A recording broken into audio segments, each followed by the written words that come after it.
इनमें से अनुनासिक ध्वनि किस शब्द में है?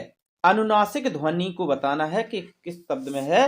तो इसमें जो अनुनासिक ध्वनि है वो अंधेरा शब्द में है। बाकी ये जो ध्वनियां हैं ये अनुस्वार ध्वनियां कहलाती हैं, क्योंकि अनुनासिक होता है चांद बिंदु, अनुनासिक हम चांद बिंदु को बोलते हैं, और जो अंकी बिंदु होती है उसे हम अनुस्वार बोलते हैं। चलिए आगे बढ़ते हैं। शुद्ध वर्तनी वाला शब्द है, इनमें से बताना है कि इनमें शुद्ध वर्तनी कौन सी है। बे, वे, बे, बकरी, वहां। तो इसका जो राइट आंसर है वो है ए नंबर का वे इसका शुद्ध रूप है। चलिए आगे है, अगले प्रश्न को देखते हैं। अंश और अंश, यहाँ पर दो शब्द दिए हुए हैं, इसमें युग्म बताना है कि इनके अर्थ का कौन सा युग्म सही है। तो अंश माने कंधा, अंश माने भाग, तो ये गलत है, इसका बी वाला सही है। ये अंश माने भाग होता है और इस अंश को हम कंधा बोलते हैं। चलिए आगे है। जिस संज्ञा से गुण दशा का बोध होता है वह कहलाती है।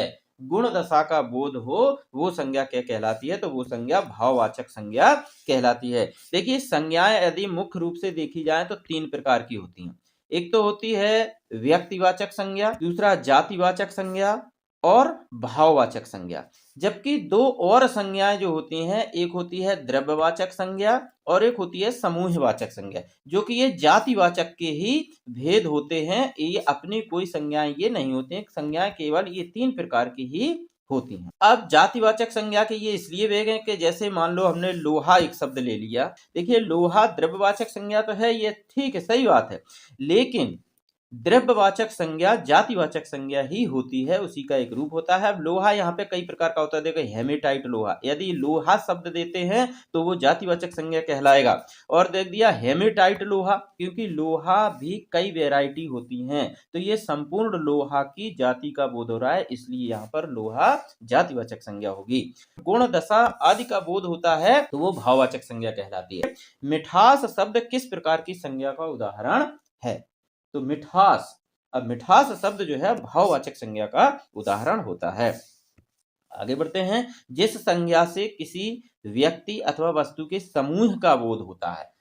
संज्ञा की व्यक्ति अथवा वस्तु के समूह का बोध होता है। जब समूह का बोध हो रहा है तो सीधी सी बात है कि इसमें समूहवाचक संज्ञा होगी। चलिए आगे बढ़ते हैं कि जिस वाक्य में प्रश्नवाचक सर्वनाम का प्रयोग होता है वो कौन सा है? इसका जो राइट आंसर है, वहां कौन पढ़ा रहा था, ये आपको यह काम करना है, वह पढ़ता लिखता है ना, आप कहाँ रहते हैं।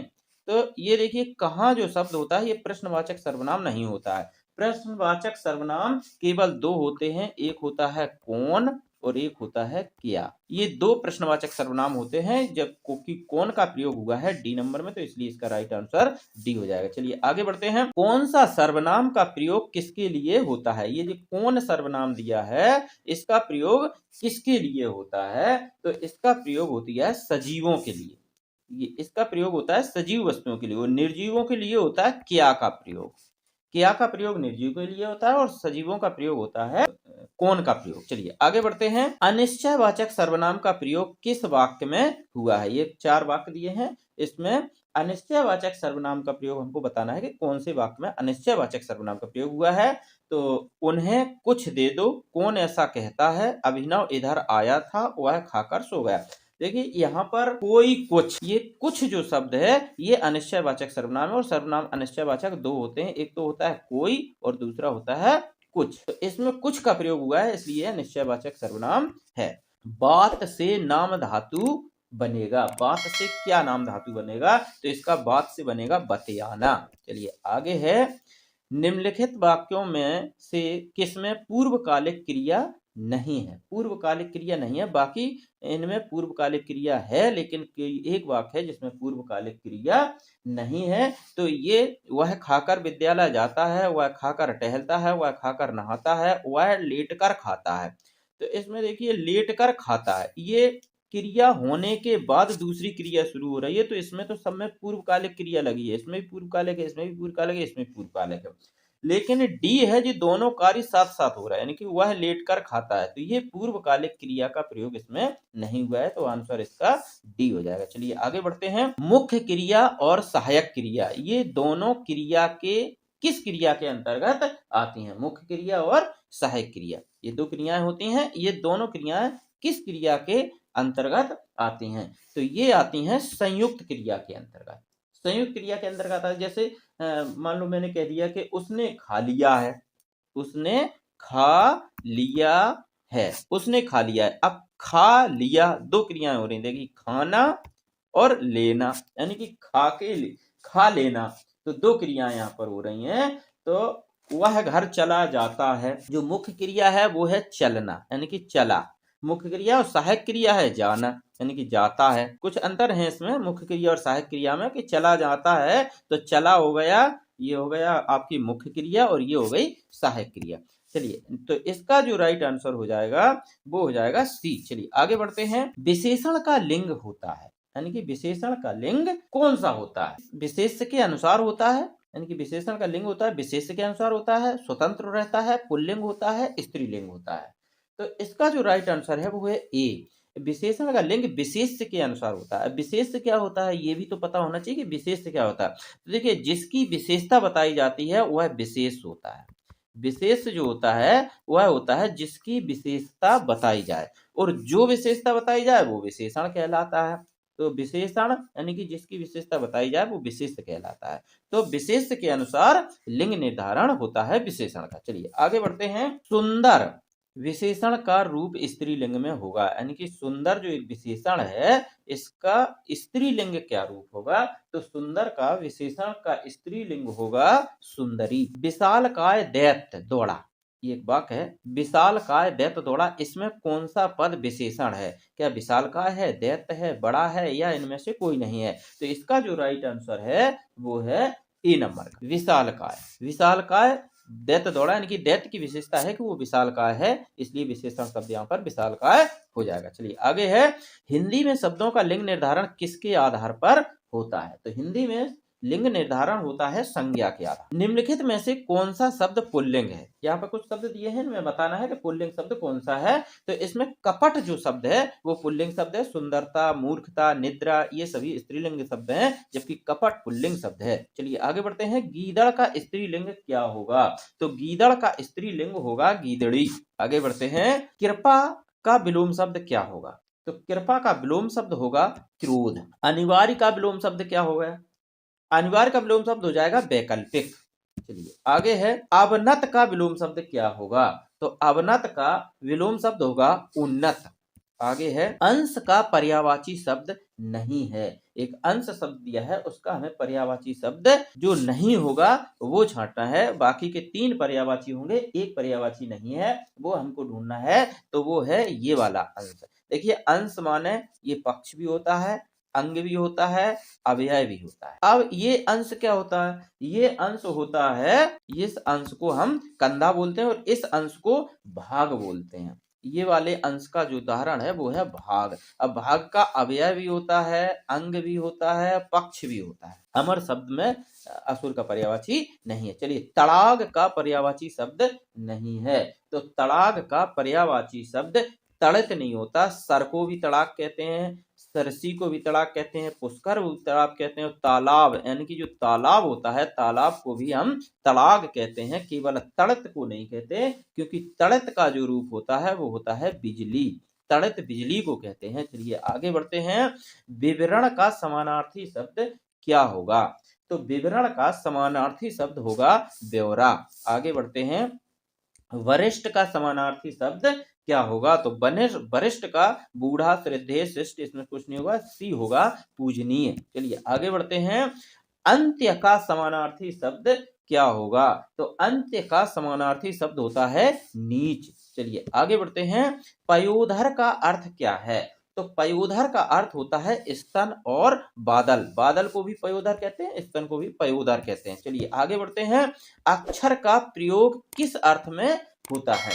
तो अक्षर का प्रयोग यहाँ पर देखिए कौन कौन से में होता है। अक्षर का प्रयोग किस अर्थ में होता है? वर्ण, ब्रह्मा, स्यो, ये सभी। तो इसका जो राइट आंसर है वो डी है। वर्ण को भी अक्षर कहते हैं, ब्रह्मा को भी अक्षर कहते हैं, और स्यो को भी अक्षर कहते हैं। चलिए आगे बढ़ते हैं कि विधि का अर्थ क्या है? तो विधि का अर्थ होता है ब्रह्मा। ब्रह्मा को विधि कहते हैं। चलिए आगे बढ़ते हैं।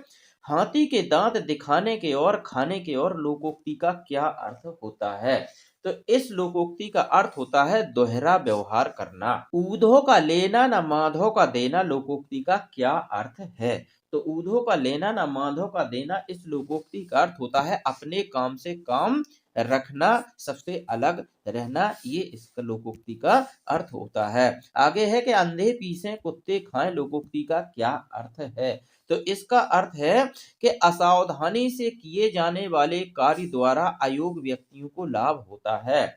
जो असावधानी पूर्वक कार्य किए जाते हैं उसमें अयोग्य व्यक्ति का लाभ उठा पाते हैं, जैसे कि कहा गया है कि अंधे पीसे कुत्ते खाएं। चलिए आगे बढ़ते हैं। अपने मुंह मियां मिट्ठू होना मुहावरे का क्या अर्थ है? तो इसका अर्थ है कि अपनी प्रशंसा स्वयं करना। आगे बढ़ते हैं। आस्तीन का सांप होना मुहावरे का क्या अर्थ है? तो आस्तीन का सांप होने का मुहावरे का अर्थ है कपटी मित्र होना। ईद का चांद होना मुहावरे का क्या अर्थ होता है? तो ईद का चांद मुहावरे का अर्थ होता है बहुत दिनों बाद दिखाई देना। ये आगे है। जो गुण दोष विवेचन करते हो, यानी कि जो गुण दोषों की विवेचना करते हो उसके लिए एक शब्द क्या होगा? तो उसके लिए एक शब्द होगा समालोचक। जिसका विभाजन ना किया जा सके के लिए एक शब्द क्या होगा? तो उसका होगा अविभाज्य। अगला प्रश्न है।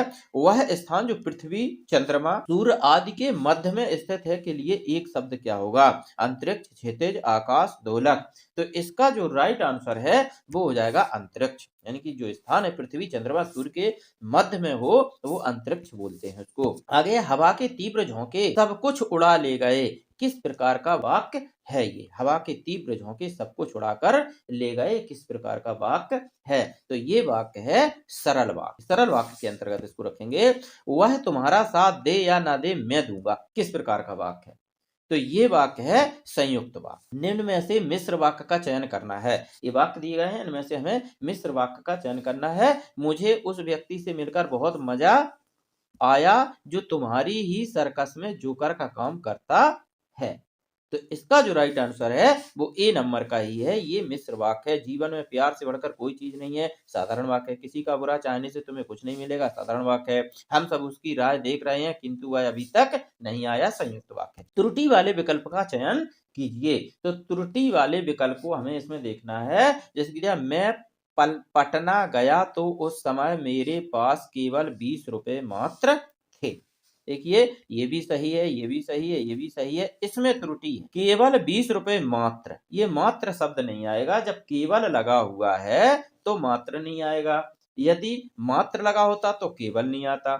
यहाँ पे होता मैं पटना गया तो उस समय मेरे पास 20 रुपए मात्र थे, या मैं पटना गया तो उस समय मेरे पास केवल 20 रुपए थे। ये मात्र शब्द नहीं आएगा। दोनों एक साथ कभी नहीं आते। त्रुटि वाले विकल्प का चयन कीजिए। तो इसमें भी हमें त्रुटि वाले विकल्प का चयन करना है। तो राम राज्य में शेर और बकरी एक घाट पर पानी पीती थी, कोई त्रुटि नहीं।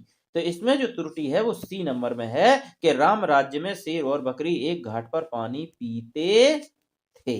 ये पीते थे, पीती थी नहीं होगा, पीते थे आएगा यहाँ पर। चलिए आगे बढ़ते हैं कि त्रुटि वाले विकल्प का चयन कीजिए। तो इसमें है वाद विवाद प्रतियोगिता में अच्छा प्रतियोगी वही माना जाता है जो अपने तर्क सप्रमाण सहित प्रस्तुत करता है। वाद विवाद प्रतियोगिता में अच्छा प्रतियोगी वही माना जाता है जो अपने तर्क सप्रमाण सहित प्रस्तुत करता है। तर्क सप्रमाण सहित प्रस्तुत करता है। देखिए यहाँ पर सी में गलती है। सी में क्या गलती है कि सप्रमाण और सहित, सप्रमाण और सहित, इन शब्दों पे गौर करें। तो सप्रमाण का मतलब भी होता है प्रमाण सहित, और एक और सहित एक्स्ट्रा दे दिया, सप्रमाण सहित, यानी कि प्रमाण सहित सहित प्रस्तुत करता है। तो 2 बार ये सहित सहित आ गया क्योंकि इसमें सा शुरू में जुड़ा है। तो सप्रमाण का मतलब होता है प्रमाण सहित। तो इसका जो राइट आंसर हो जाएगा वो सी हो जाएगा। सी में त्रुटि है।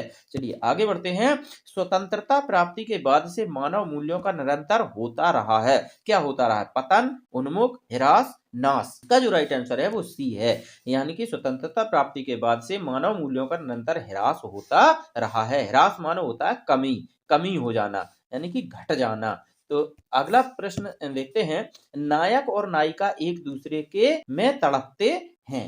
किस में तड़पते हैं नायक और नायिका? क्या दुख में तड़पते हैं, प्रेम में, संयोग में, वियोग में? तो इसका राइट आंसर है वियोग, क्योंकि नायक और नायिका का जहां भी प्रेम की बात होती है तो वहां पे संयोग या वियोग दो प्रकार का रति होता है। तो यहाँ पर वियोग इसका राइट आंसर है कि वियोग में तड़पते हैं। चलिए आगे है, कहते हैं कि उत्पादन में वृद्धि के फलस्वरूप वस्तुओं की कीमतों में आती है। क्या आती है? कमी आती है कि अवरोहण आती है कि बढ़ोतरी आती है कि शिथिलता आती है? तो इसका जो राइट आंसर है वो है कमी आती है। चलिए आगे बढ़ते हैं, शुद्ध वर्तनी का चयन कीजिए। घनिष्ठ, घनिष्ठ, घनिष्ठ, इनमें से कोई नहीं। तो इसमें शुद्ध वर्तनी हमें छांटना है, तो शुद्ध वर्तनी होती है घनिष्ठ। चलिए आगे बढ़ते हैं, शुद्ध वर्तनी का चयन कीजिए। तो शुद्ध वर्तनी का चयन है, देखो अधीन, अधीन, अर्धहीन, ये नहीं है, बी नंबर का है अधीन। शुद्ध वर्तनी वाला शब्द जो है वो अधीन होता है। आगे है, बेमेल का चयन कीजिए। यहाँ पर बेमेल कुछ दिया है, उसका हमें चयन करना है। तो इसमें देखिए ममता, वात्सल्य, स्नेह, ये सभी बच्चे के प्रति प्रेम होता है, और ये जो प्रेम है ये थोड़ा अलग है। प्रेम ये नायक नायिका से संबंधित इसका संकेत होता है। नायक और नायिका का प्रेम, ये प्रेम इस तरफ संकेत करता है, जबकि ममता, वात्सल्य और स्नेह ये बच्चे के प्रति प्रेम होता है, वो होता है। चलिए आगे बढ़ते हैं, उद्घाटन में कौन सा उपसर्ग है? उद्घाटन में उत उपसर्ग लगाया गया है। चलिए आगे बढ़ते हैं, कृपालु में कौन सा प्रत्यय होता है? तो कृपालु में आलू प्रत्यय लगा हुआ है। आलू, यौवन का तद्भव क्या होगा? तो यौवन का तद्भव होगा यौवन। ये जो यौवन है ये तत्सम शब्द है और यौवन तद्भव शब्द है। चलिए आगे बढ़ते हैं, सदैव में कौन सी संधि है? तो सदैव में वृद्धि संधि है, और इसका जो विच्छेद होगा वो होगा सदा धन यो सदैव। अगले प्रश्न की ओर बढ़ते हैं, कमल नयन में कौन सा समास है? तो कमल नयन में ये समास होता है कर्मधारय समास। अब कर्मधारय समास की विशेषता क्या है कि इसमें पहला शब्द विशेषण होता है। नैनों की विशेषता है वो कमल की तरह हैं, यानी कि कमल नयन। तो यहाँ पर पहला शब्द जो होता है वो विशेषण होता है, कर्मधारय समास की विशेषता होती है। चलिए आगे बढ़ते हैं, तुलसी ने कहा है गरल सुधार करई मिताई को विराम चिन्ह लगाकर लिखना है। विराम चिन्ह का सही प्रयोग करना है। तो इसमें देखिए कौन से में सही प्रयोग हुआ है, इसमें हुआ है तुलसी ने कहा है गरल सुधार करई मिताई। राइट आंसर ए है। तुलसी ने कहा के बाद डैश लगाया जाता है, उसके बाद जो बात किसी की ज्यों की त्यों कही जाती है या ज्यों की त्यों लिखी जाती है उसको डबल इन्वर्टेड कॉमास, यानी कि इसको हम बोलते हैं उद्धरण चिन्ह। तो ये डबल यानी कि दोहरा उद्धरण चिन्ह में इसको लिखा जाता है। तो इसका राइट आंसर ए हो जाएगा। चलिए आगे प्रश्न की ओर बढ़ते हैं, मैया में तो चंद्र खिलौना लहों में कौन सा रस है? तो मैया में तो चंद्र खिलौना लहों में यहाँ पर है वात्सल्य रस, क्योंकि ये कृष्ण और माता यशोदा का प्रेम यहाँ पर दिखाई दे रहा है। यहाँ पर वात्सल्यता दिख रही है, बच्ची के प्रति स्नेह दिख रहा है, इसलिए यहाँ पर वात्सल्य रस होगा। चलिए अगले प्रश्न की ओर बढ़ते हैं, 24-24 मात्राओं की दो पंक्तियों वाले छंद को क्या कहते हैं? जिसमें 24-24 मात्राएं हो वो दो पंक्तियां होती हैं, उस छंद को क्या कहते हैं? तो उस छंद को हम दोहा कहते हैं, क्योंकि इसमें 4 चरण होते हैं। पहले और ये दूसरे चरण में 13 और 11 मात्राएं होती हैं। तीसरे और चौथे चरण में फिर 13 और 11 मात्राएं होती हैं, यानी कि पहले और तीसरे चरण में 13-13 मात्राएं, दूसरे और चौथे चरण में 11-11 मात्राएं होती हैं। इन दोनों मात्राओं को यदि हम जोड़ें, एक लाइन ये हो गई और एक पंक्ति ये हो गई, यानी कि एक पंक्ति दो पंक्ति, इनको तीनों को दोनों को जोड़ेंगे तो ये 24 मात्राएं हो जाएंगी, और इसमें भी 24 मात्राएं हो जाएंगी। प्रश्न में भी यही पूछा जा रहा है कि 24-24 मात्राओं की दो पंक्तियों वाले छंद को क्या कहते हैं? तो उसको हम दोहा कहते हैं। हंसाई ठिठाई फुलावो गालू और कवहि न होई एक संग भुआलू में कौन सा अलंकार है? तो इस प्रश्न का जो सही जवाब होगा वो होगा वक्रोक्ति अलंकार। और वक्रोक्ति अलंकार का अर्थ होता है जहां वक्ता बोलने वाला होता है उसका अर्थ कुछ और होता है और सुनने वाला उसका अर्थ कुछ और लगा लेता है। जैसे इसका एक उदाहरण है कि मैं सुकुमारी नाथ वन जोगू। सीता जी राम से कहती हैं मैं सुकुमारी नाथ वन जोगू। इसमें सीता का कहने का मतलब यह है क्या मैं सुकुमारी हूँ जो घर पे पड़ी रहूं और आप बन के लिए जाएं। तो यहाँ पर सीता का यह अर्थ था, लेकिन लोग समझते हैं कि मैं सुकुमारी यानी कि मैं सुकुमारी हूँ, मैं नाथ आप बन के योग्य हैं। तो इसका अर्थ जो सुनने वाला अलग लगा लेता है वहां पर वक्रोक्ति अलंकार होता है।